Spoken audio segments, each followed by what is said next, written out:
Muy bien, en la clase de hoy vamos a hablar sobre la introducción a la anatomía.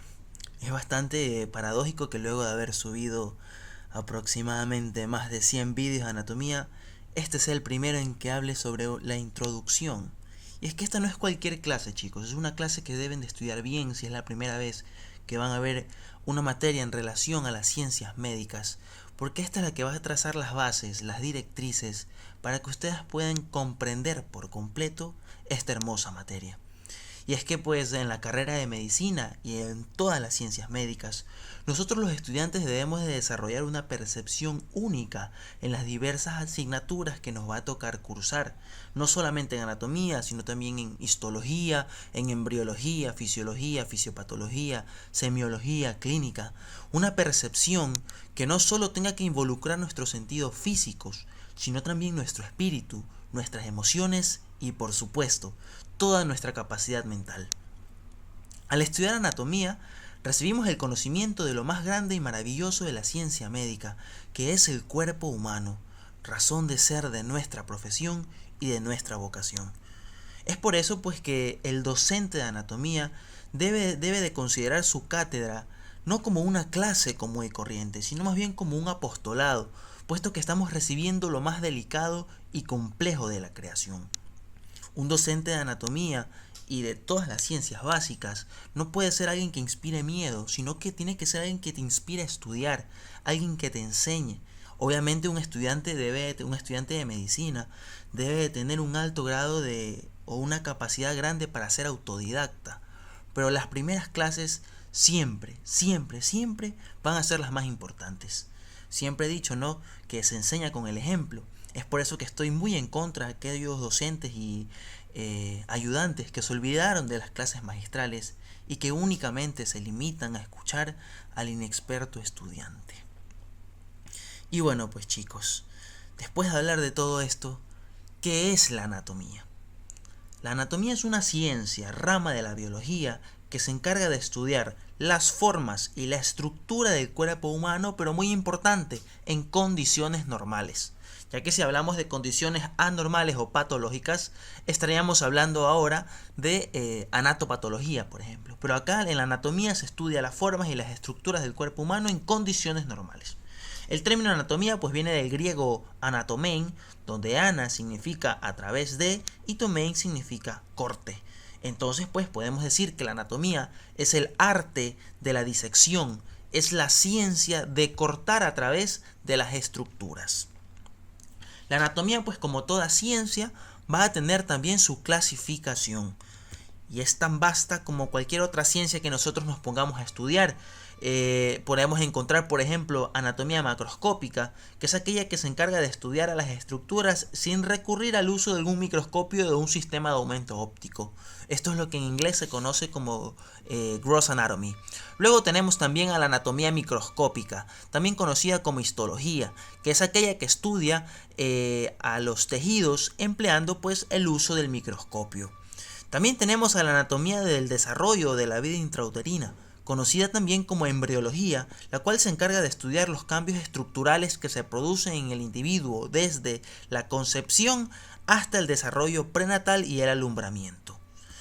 También tenemos por acá a una anatomía que se encarga de estudiar las estructuras en condiciones anormales y nos referimos pues a la anatomía patológica.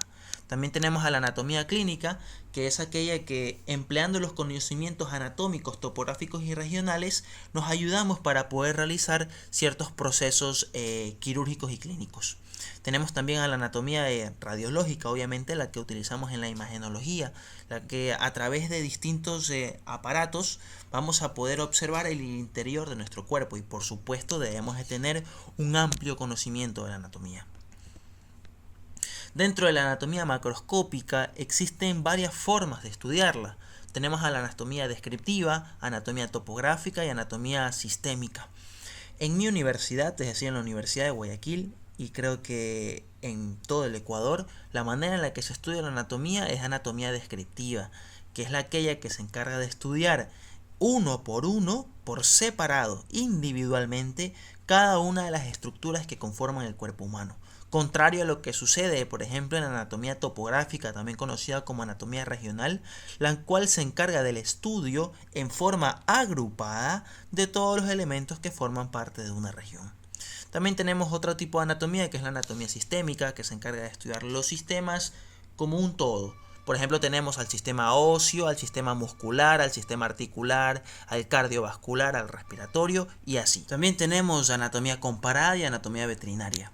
La primera, pues, la de acá, obviamente va a ser aquella que va a estudiar el veterinario, el médico veterinario, el que va a estar a cargo del cuidado de los animales. Y la anatomía comparada podemos decir que es una fusión entre anatomía descriptiva y anatomía veterinaria, ya que esta se encarga de estudiar la función que tienen ciertas estructuras en los animales y de esta manera poder compararla con nuestra anatomía, con nuestra economía también se puede decir. Pasemos ahora a la siguiente parte, los fundamentos básicos para la descripción anatómica. Para nosotros poder describir una estructura o una región, debemos de tomar siempre en cuenta esta posición que está acá, conocida como la posición anatómica estándar, la cual a su vez también puede ser dividida en distintos planos imaginarios que veremos más adelante. Entonces, la posición anatómica estándar o posición anatómica de referencia es aquella posición en la que todas las estructuras del cuerpo van a ser descritas. Y esta posición anatómica es la siguiente, mucho ojo.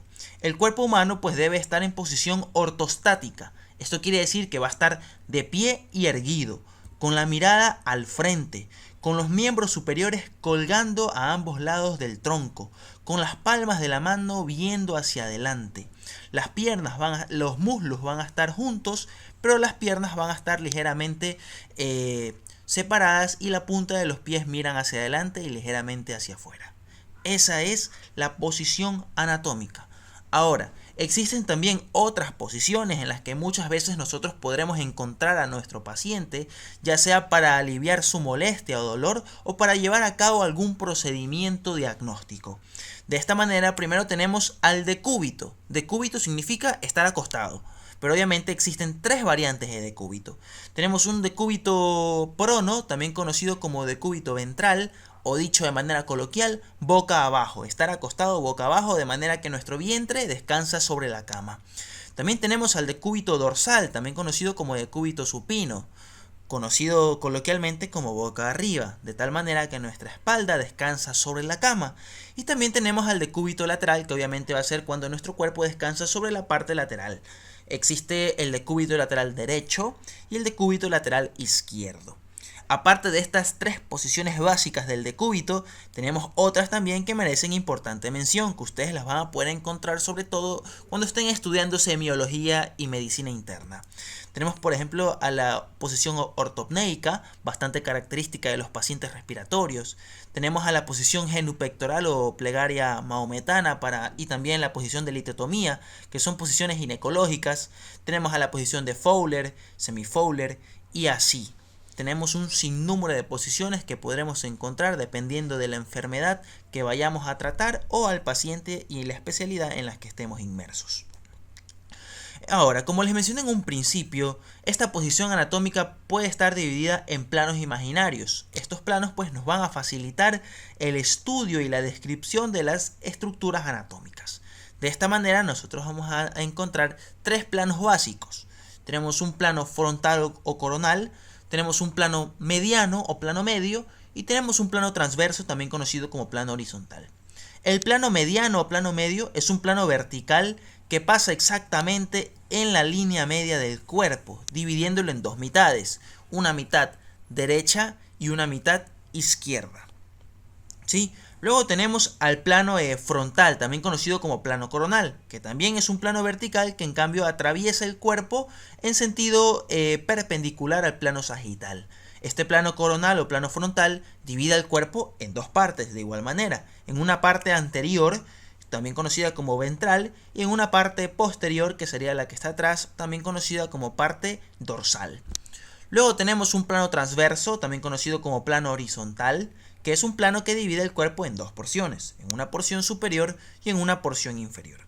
Ahora, aparte de estos tres planos básicos, existen otros dos que merecen importante mención. El primero es el plano sagital. El plano sagital es el que estoy mencionando acá, el que estoy señalando acá. El plano sagital también es un plano vertical, pero que atraviesa el cuerpo paralelo al plano mediano. Y aquí hay que hacer mucho énfasis en un término. En algunos libros antiguos ustedes van a encontrar al plano mediano como plano sagital y al plano sagital como plano parasagital. Decir parasagital es redundar, porque de por sí sagital significa paralelo al plano medio, y al decir para, que viene de paralelo también, estaríamos diciendo dos veces que la estructura es paralela. Por eso les estoy diciendo que es redundar. Entonces el término correcto es decir plano sagital, y para referirnos al plano mediano es el plano medio o plano mediano. Espero que haya quedado claro, ¿sí? De ninguna manera, dentro de la terminología anatómica actual, ustedes le pueden decir al plano mediano plano sagital. Mucho ojo y cuidado, se equivocan. El plano sagital que está acá siempre va a ser paralelo al plano medio. También tenemos otro eje bastante importante que lo vemos acá, que es un plano oblicuo, que no obedece a ninguno de los planos que están acá escritos. No es ni frontal, ni mediano, ni transverso. Es oblicuo y es un corte que sobre todo pues van a utilizar los radiólogos, los imagenólogos, que están encargados de las radiografías, las tomografías, las resonancias y todos estos procedimientos de imágenes. Y esto entonces en cuanto a los planos. Recuerden, tienen plano mediano, plano coronal, plano transverso, plano sagital y plano oblicuo. Ahora vamos a pasar a describir a los términos de posición y dirección, que son todas las flechas que están observando en esta imagen. Para nosotros poder localizar las distintas estructuras del cuerpo humano, debemos emplear términos específicos para hasta cierto punto imaginarnos la disposición de una estructura. Toda esta terminología pues se rige basada en la posición anatómica actual. De esta manera, los primeros términos importantes que debemos de estudiar van a ser el término superior e inferior. Estos son sinónimos, los que he señalado acá. Superior cefálico o craneal son sinónimos, inferior caudal o podálico también son sinónimos, pero esta es la contraparte de lo de acá. Ahora, ¿en qué caso podemos utilizar estos términos? Por ejemplo, al momento de describir un hueso largo. Un hueso largo en sentido cefalocaudal, es decir, de arriba hacia abajo. En un hueso largo nosotros vamos a encontrar la epífisis proximal, la diáfisis y la epífisis distal. O también podremos decir que en cuanto al esternón, ¿cuál es la parte del esternón que es más craneal o que es más superior? Pues su manubrio. ¿Y cuál es la parte del esternón que es más inferior, caudal o podálica? Pues corresponde al apéndice sifoides. ¿Sí? Todo lo que es superior cefálico craneal es hacia arriba y todo lo que es inferior, caudal o podálico obviamente va a ser hacia abajo. Luego tenemos a los términos anterior ventral o rostral y tenemos a los términos posterior o dorsal. Ventral pues en relación al vientre y rostral en relación al rostro. Anterior, rostral o ventral, todo lo que se encuentra hacia adelante. Mientras que posterior dorsal es todo lo que se encuentra hacia atrás. Utilizando un ejemplo, por ejemplo acá en la imagen, yendo en sentido antero-posterior o ventrodorsal, de adelante hacia atrás, el orificio superior del tórax va a estar compuesto por el manubrio, la costilla y la primera vértebra torácica. Obviamente, chicos, estos solamente son ejemplos. Hay muchas cosas que voy a poner como ejemplo que quizás aún no lo sepan, pero más adelante de seguro lo van a estudiar. Ustedes pueden decir cualquier ejemplo que se les haga mucho más sencillo. Por ejemplo, entre el globo ocular y la oreja, ¿quién es más anterior? Obviamente el globo ocular. ¿Quién es más posterior? Obviamente la oreja. Tenemos también otro término, medial y lateral, interno y externo. Aquí hay que aclarar algo. Interno y externo, la nomenclatura antigua lo reconoce como sinónimo de medial y lateral. Sin embargo, actualmente, medial y lateral no es lo mismo que interno y externo. Las palabras interno y externo son términos que únicamente debemos de utilizar al momento de referirnos a cavidades, como por ejemplo cavidad craneal, canal vertebral, cavidad torácica, cavidad abdominal, cavidad pélvica, cavidad articular. En esas cavidades nosotros podremos utilizar los términos interno y externo. Y obviamente pues interno lo que está más hacia adentro y externo lo que se encuentra más hacia afuera. Utilizando como ejemplo acá, por ejemplo, la hipófisis es interna con relación al lóbulo frontal del cerebro, que es más externo. Ambas estructuras se encuentran contenidas dentro de la cavidad craneal. Entonces, la hipófisis dentro de la cavidad craneal es interna y el lóbulo frontal es externo. Ahora, los términos medial y lateral son muy importantes porque son términos que se van a utilizar en referencia al plano mediano, a la línea media del cuerpo. Una estructura que es medial significa que está más próxima a la línea media, se acerca más a la línea media, mientras que un término que es lateral es aquel que se aleja de la línea media. De esta manera, si nosotros nos ponemos en posición anatómica, recuerden que en posición anatómica la palma de la mano mira hacia adelante y el pulgar queda hacia afuera. Entonces, si nos preguntan, ¿quién es más medial, el pulgar o el dedo anular? Obviamente, el dedo anular, porque el dedo anular al ponernos en posición anatómica se encuentra más cerca de la línea media del cuerpo. Y el pulgar pues siempre se va a encontrar hacia afuera. Si nosotros queremos citar otro ejemplo, podemos decir ¿quién es más lateral? ¿El canino o el incisivo? Obviamente pues es el canino a nivel de las piezas dentarias. Y así ustedes pueden utilizar cualquier ejemplo que se les pueda venir a la mente. Vamos ahora con los términos proximal, distal, periférico y central. Los términos proximal y distal por lo general casi siempre son utilizados para referirnos a los miembros, tanto superior como inferior. Una estructura proximal es aquella que se aproxima más a la raíz del miembro. La raíz del miembro superior es la articulación escápulo-humeral, ¿no? Esa es la raíz, aquí donde nace el miembro superior. Y la raíz del miembro inferior, en cambio, se encuentra a la altura de la articulación coxofemoral.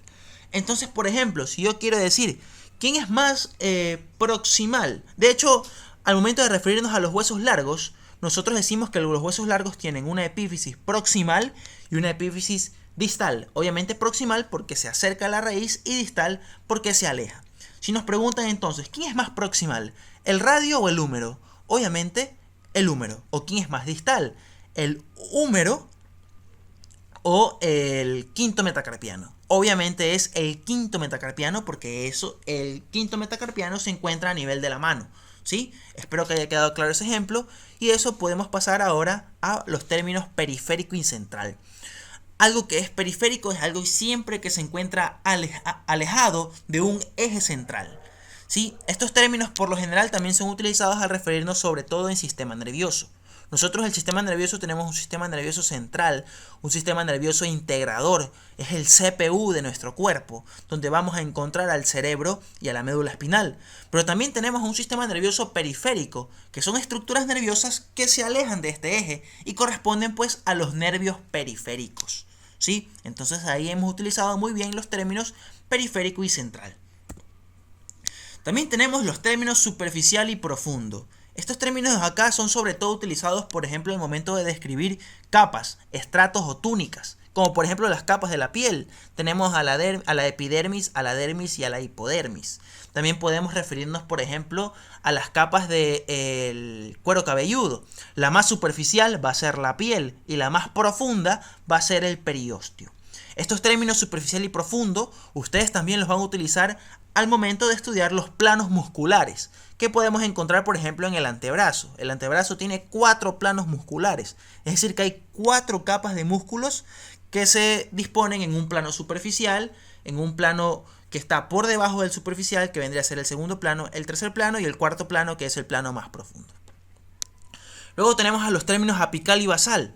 Los términos apical y basal los utilizamos sobre todo en aquellas estructuras que tienen forma de cono o de pirámide, donde vamos a describir un ápice, un vértice, un vértex. Eso es apical, todo lo que se encuentra hacia la punta. Y luego tenemos una parte basal, que todo lo que se encuentra en cambio, hacia la base, hacia abajo. Luego tenemos, aquí he repetido la diapositiva, me he equivocado. Tenemos acá los términos radial, ulnar, palmar y plantar. A nivel del antebrazo y de la mano, en vez de decir nosotros lateral y medial, se puede reemplazar la palabra lateral por radial, porque recuerden que todo lo del pulgar y el radio se encuentra hacia afuera en posición anatómica. Y podemos reemplazar el término medial por la palabra ulnar o cubital. ¿Sí? Ulnar es todo lo que se encuentra en relación con el cúbito. Ahora, algo similar sucede a nivel de la palma de la mano y de la planta del pie. Acá podemos reemplazar la palabra cara anterior de la mano y nos referimos más bien a una palma de la mano. Sí, la palma de la mano es la cara anterior de la mano. Y lo mismo sucede con la planta del pie. Sí, el pie tiene una planta y un dorso. La planta del pie es aquella que nosotros apoyamos sobre el suelo para poder caminar. Y listo entonces. Hemos terminado con los términos de posición y dirección, lo cual nos lleva a la siguiente parte que corresponde. Bueno, me faltó este término, ipsilateral y contralateral. Ipsilateral significa del mismo lado. Por ejemplo, yo digo mano derecha y pie ipsilateral. Me refiero a la mano derecha y al pie del lado derecho.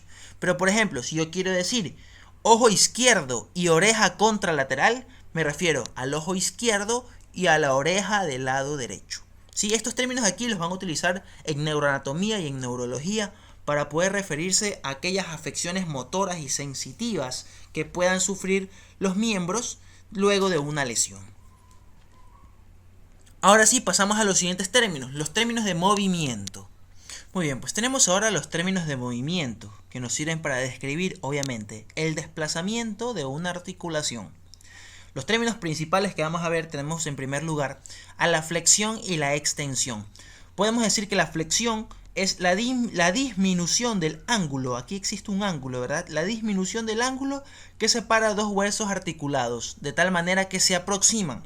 Mientras que la extensión es el aumento de ese ángulo de los huesos que se encuentran articulados, de tal manera que se distancian, se alejan, ¿no? Por ejemplo, acá tenemos la flexión del brazo sobre el tórax, la flexión de los dedos sobre el carpo, la flexión del falange medio sobre el falange distal, la flexión del antebrazo sobre el brazo y la extensión del mismo, ¿no? Aquí hay una disminución del ángulo en flexión, este ángulo de acá, y aquí hay un aumento del ángulo. De igual manera, pues existe flexión también a nivel del miembro inferior, flexión del muslo sobre la cadera, la flexión de la pierna sobre el muslo y así sucesivamente. Luego tenemos el término abducción y aducción. Abducción, también algunos autores lo dicen como abducción para poder diferenciarlo bien. La abducción es aquel movimiento que separa un miembro de la línea media. Y aducción es aquel movimiento que lo aproxima hacia la línea media. De tal manera, pues por ejemplo acá tenemos a la aducción de la mano, es decir, que ponen la mano en posición anatómica y giran la mano hacia la línea media. Eso es aducción. En cambio, si hacemos abducción, es decir, la giramos hacia el pulgar, estamos separándolo de la línea media. ¿Sí? De igual manera existe aducción y abducción a nivel del miembro inferior. Y a nivel de los dedos es distinto. Y mucho ojo lo que les voy a decir. La mano, por así decirlo, tiene su propia línea media. Y es lo que se conoce como el eje de la mano o el axis de la mano, que está justo en la mitad del dedo medio.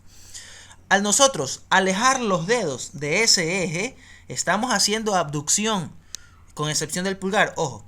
Y en cambio, cuando acercamos los dedos hacia el eje de la mano, estamos haciendo aducción de los dedos.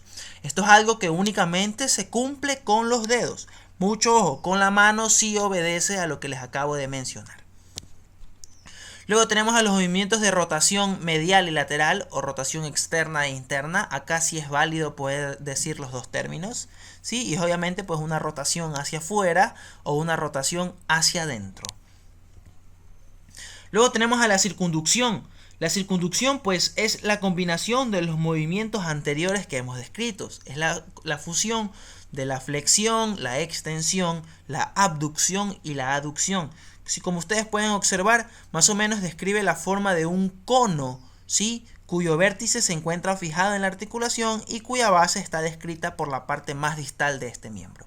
Los movimientos de circunducción son clásicos de aquellas articulaciones sinoviales o diartrosis del subtipo esferoideas o enartrosis. Luego tenemos a los movimientos de pronación y supinación, y aquí me he olvidado de sacar la imagen. Aquí tenemos una mano supinada. En posición anatómica la mano se encuentra en supinación, de tal manera que la palma de la mano mira hacia adelante y el pulgar se encuentra hacia lateral. Mientras que en pronación la palma de la mano mira hacia atrás y el pulgar queda hacia adentro. Esos son los movimientos de pronación y supinación. Luego tenemos a los movimientos de eversión e inversión, que son movimientos propios de la articulación subtalar a nivel del pie. Inversión es un movimiento de tal manera que la planta del pie mira hacia adentro. Y eversión es un movimiento que de tal manera la planta del pie mira hacia afuera. A nivel de la mandíbula podemos describir varios movimientos. Tenemos los movimientos de diducción, que son movimientos de lateralidad de la mandíbula, movimientos laterales de la mandíbula. También tenemos elevación de la mandíbula cuando los dientes se encuentran aplicados uno con otro. Y también tenemos la depresión de la mandíbula, es decir, cuando tenemos la boca abierta, dicho en términos coloquiales. También tenemos movimientos importantes, como lo son el de protrusión. Protrusión es aquel movimiento que proyecta una estructura hacia anterior, hacia adelante. Mientras que retracción es aquel movimiento que retrae, ¿no? También se lo conoce como retropropulsión, es aquel movimiento que desplaza hacia atrás alguna estructura. También podemos hacer propulsión del miembro superior hacia adelante, como por ejemplo cuando queremos alcanzar el interruptor, donde queremos conectar nuestro celular, pero nos da pereza porque estamos ya acostados en nuestra cama. Y movimiento de retracción es un movimiento hacia atrás, cuando por ejemplo estamos jugando básquet y queremos quitarle el balón a alguien. Ese es un movimiento de retracción. También se lo conoce como retropropulsión. Listo, entonces. De esta manera podemos ya pasar al último tema. Cavidades corporales. En el cuerpo humano tenemos, para el estudio de las cavidades corporales se la divide en dos. Unas cavidades anteriores, donde vamos a encontrar a la cavidad torácica y a la abdominopélvica, y una cavidad posterior, donde vamos a encontrar a la cavidad craneal y al canal medular. La cavidad craneal obviamente va a estar formada por los huesos del cráneo, y en su interior vamos a encontrar al cerebro, al encéfalo, a las meninges, líquido cerebroespinal y vasos sanguíneos. Ese es el contenido de la cavidad craneal. En cambio, el canal medular, conocido antiguamente como conducto medular, es aquel que se forma cuando todas las vértebras se encuentran articuladas. Ustedes cuando estudien vértebras van a ver que cada vértebra tiene un agujero vertebral. Sin embargo, al articularse, todos estos agujeros se unen para formar el canal vertebral. Este canal vertebral pues va a alojar a la médula espinal, que va a estar rodeada por las meninges. También vamos a encontrar líquido cerebroespinal, vasos sanguíneos y el origen de los nervios espinales. Luego tenemos por acá la cavidad torácica. La cavidad torácica, los límites, pues hacia adelante tenemos al esternón, hacia atrás, hacia los lados tenemos a las costillas y hacia atrás tenemos a la columna torácica, conformada por las 12 vértebras torácicas. De igual manera, pues esta cavidad torácica tiene un vértice, conocida como abertura u orificio superior del tórax, que va a estar formada por el manubrio del esternón, la primera costilla y la primera vértebra torácica. Y la cavidad torácica va a estar cerrada hacia abajo, gracias a este músculo que encontramos acá, que corresponde al diafragma. Ahora, dentro de la cavidad torácica nosotros podemos encontrar 3 subcavidades o espacios más pequeños. Las dos primeras, que son las cavidades pleuropulmonares, aquí de color morado, ¿sí? Que obviamente vamos a encontrar acá los pulmones cubiertos por las pleuras. Y entre ambas cavidades pleuropulmonares, acá de color verde, tenemos al mediastino, que es un espacio virtual donde vamos a encontrar a múltiples elementos vasculonerviosos, parte del sistema respiratorio, parte del tracto digestivo y sobre todo y más importante al corazón cubierto por el pericardio. Luego tenemos por acá la cavidad abdominal, ¿sí? Cuyo límite hacia arriba va a ser el diafragma y hacia abajo va a ser justo por encima de la abertura superior de la cavidad pélvica. La cavidad abdominal pues puede ser dividida desde el punto de vista topográfico en 9 cuadrantes o desde el punto de vista quirúrgico en 4 cuadrantes. Los estudiantes de anatomía por lo general conocemos esta de acá, ¿sí? Tenemos 9 cuadrantes, estas líneas de aquí no se trazan así por así. Esta es una línea que pasa por debajo de la duodécima costilla, esta es una línea que pasa por encima de la espina ilíaca anterosuperior y estas dos líneas verticales son líneas que pasan más o menos un poco por dentro de la línea medio clavicular, también por dentro del pezón, ¿sí? Ahora, de esta manera, gracias a estas 4 líneas, el abdomen queda dividido en 9 cuadrantes, donde tenemos un hipocondrio derecho, un epigastrio, un hipocondrio izquierdo. Tenemos un flanco derecho, un mesogastrio o región umbilical y un flanco izquierdo.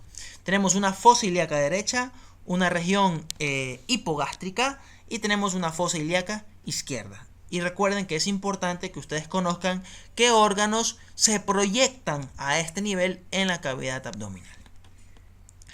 Y ya para terminar, pues chicos, algo muy importante que hay que recalcar. La eponimia. ¿Qué es la eponimia? Contra la terminología anatómica actual. ¿Sí? Podemos definir a un epónimo como un nombre propio, es decir, por ejemplo, que yo le ponga mi apellido a una estructura debido a que yo la describí o la descubrí por primera vez. Esto en medicina sucede bastante en anatomía y sobre todo para describir ciertas enfermedades, por ejemplo, la haigmoritis, que en realidad es una sinusitis del seno maxilar. Por ejemplo, tenemos enfermedad de Crohn, ¿sí? Esos nombres ahí son nombres, son apellidos en realidad de personas que descubrieron o describieron por primera vez la estructura o la enfermedad. Ahora, ¿cuál es mi posición de acuerdo a la eponimia y a la terminología anatómica actual? Yo siempre he dicho que nosotros, para decir que amamos algo, debemos de conocer su historia.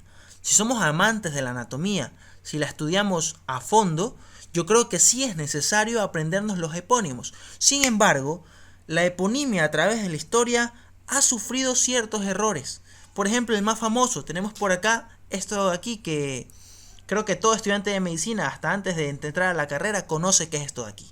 Esto de aquí pues corresponde al famoso polígono de Willis, ¿sí? Sin embargo, Willis no fue el primero en describir este circuito arterial.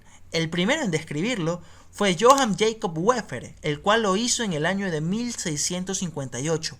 Willis describió este polígono en el año de 1664. De esta manera, pues la historia no ha sido justa y le ha atribuido el nombre de esta estructura a otra persona, cuando alguien más lo descubrió antes. Algo similar a lo que sucede con Cristóbal Colón, ¿no? Y Américo Vespucio. ¿Quién descubrió primero América? ¿O quién invadió primero América? Algo similar sucede acá. Sí, así que si nosotros vamos a utilizar epónimos, hay que cerciorarnos de que el nombre sea el correcto y que la historia sea justa. Ahora, ¿qué es lo que opinan actualmente los científicos en esta materia, los estudiados en terminología anatómica? Se supone que una palabra, un término anatómico, nos tiene que dar una pista de a qué estructura nos estamos refiriendo.